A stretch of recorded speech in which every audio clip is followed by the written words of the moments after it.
So whether you're a contractor or a homeowner that's approaching a project like this, there are 5 questions you need to ask. Question 1 and 2, what's the drain type? What's the drain size? In this project, we're using a linear drain from Schluter. With the linear drain, just like any other drain, you can position it in multiple ways in the shower. It could go at the very end of a shower. It could go along a side wall. It could go in the center of the shower. Now, it has details that need to be taken into account when planning these pans out. If we were using a standard 4-inch Schluter drain, it would have a totally different set of considerations. For drain size, we're using a linear drain that is just shorter than the width of our shower. So that's going to have considerations in how we build our pan. After all, you can't have a slope come back to the very end of the wall and then not pitch back to the drain. It gets a little complicated, but it's not that difficult. Question 3, what kind of tile is going on the shower floor? In this project, we're using large format, 24-inch by 48-inch. It's going on the walls, it's going on the pan.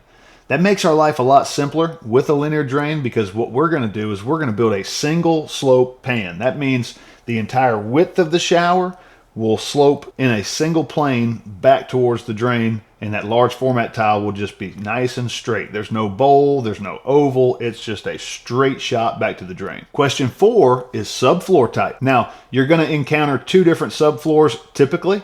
Number 1 is a concrete slab. The other subfloor type is a wooden subfloor with a crawl space. Now, there's different ways to build your pans on each different substrate. On concrete, we like to build a bonded pan. That's where you're going to trowel thin set onto the pan and pour your deck mud into it and bond that deck mud pan to the concrete structure itself. On a wooden subfloor, we like to use what they call the slip sheet method. Now, the slip sheet method, that's essentially a floating mud pan. You've got a slip sheet down that's considered a moisture barrier, and what that does is that keeps moisture from being drawn out of the bottom of that mud pan from your wooden subfloor structure. The mud pan is built on top of the slip sheet and allowed to cure, and then you have a fully encapsulated mud pan over a slip sheet that is not bonded to the wooden subfloor. Now, a lot of times you're going to see us use Schluter Ditra as our slip sheet. Now, Schluter does not endorse that. Contrary to belief, it does not decouple your shower pan. They clearly state that. Now, by the handbook and by the guidelines, Ditra bonded to a substrate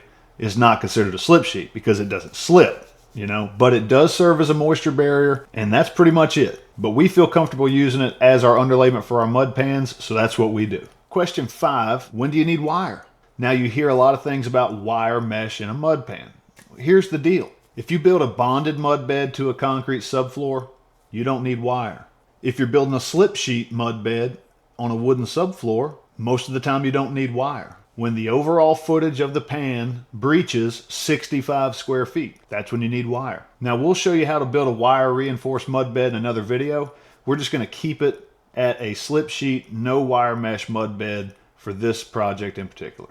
Once those questions are answered, it's time to move on to the next phase. Starting the mud pan, first thing we need to do, establish our drain position, get a hole drilled, get our foam support body mounted in thin set so that we can start layout for our actual mud. Now, with these Schluter linear drains, they come with a foam support body that goes underneath the drain body itself. It can be utilized in 2 different ways. It can be utilized in the center of a cavity where the pan will slope from both directions down into it, or it can be used against a wall. If it's used against a wall, you need to make a slight modification of this foam body. It also says it right there in the foam. It gives you a score line for you to cut and remove this portion of it. That way the drain body actually seats against the wall properly, and that tile will come down and rest right at the back edge of that drain. So we're going to cut this off, position it, center it, and drill our hole. Make sure when you're setting this that part goes to the wall. Now, I'm going to place this into position. I'm going to find center this way,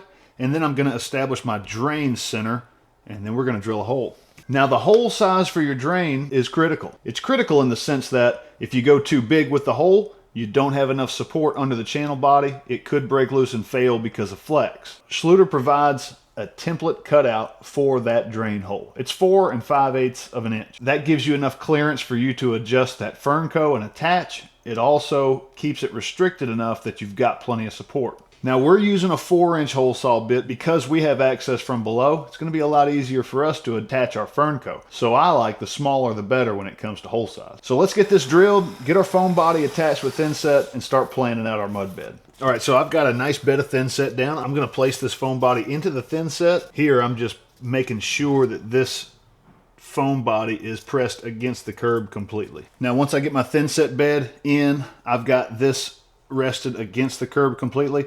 Before I press down on this, I'm going to use a level to actually press it down, because even though I know that this substrate is level, I still want to set this with a level so that I make sure this foam is level so that my finished channel body will be level completely. So now you see our foam support body is perfectly level this way, and it's perfectly level in and out.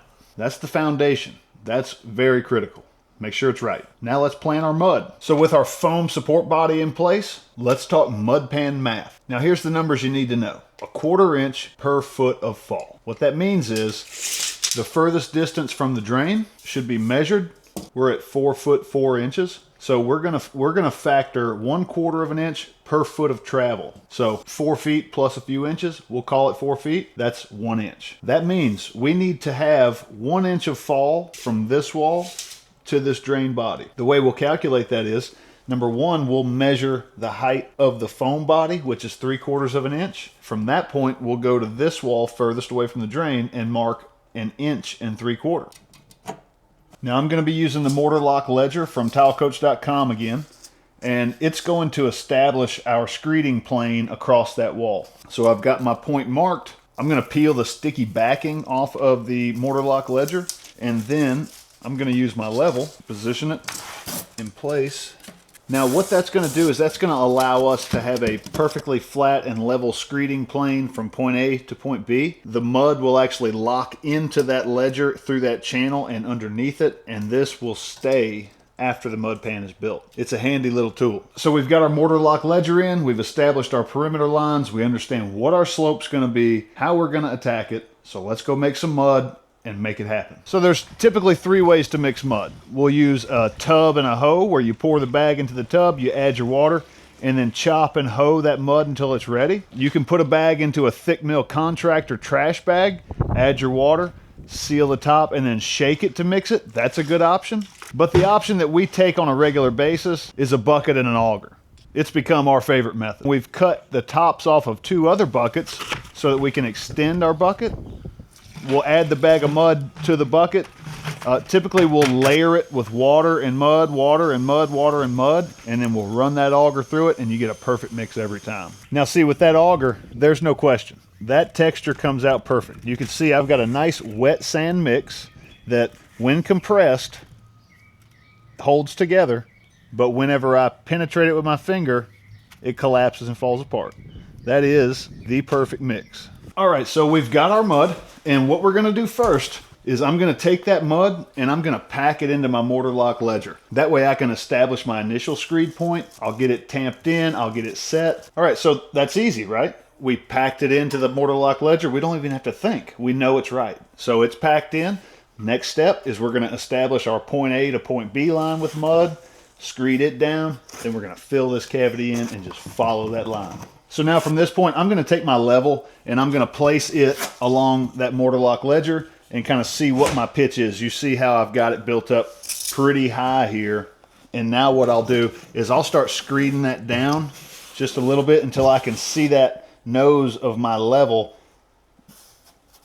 pitching just about the right plane back to the back side of my drain there.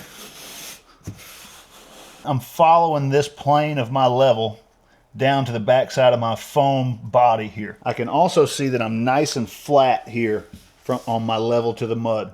So I feel I'm pretty close on my trajectory from point A to point B. When that level is level from point A, how much slope we're actually placing on that mud pan. Now from that point, because my level is not quite long enough to reach that, as long as I feel like my trajectory is good and I'm nice and flat here, what I'll do then is I'll just slide that level down because I'm following the same trajectory and I'm still flat back here. So that carries my profile back to this side. I promise you, those 2 things are the hardest thing about this entire ordeal. Now all you got to do is copy paste fill this bad boy in, and keep the same plane. Now, you see me tamping this with a wooden float. The objective is not to beat it like you're in a street fight. The objective is to collapse the air pockets. Now, we just want all that mud to kind of fall in place together. We're just going to get it tamped in. That way when we screed it, it's nice and firm.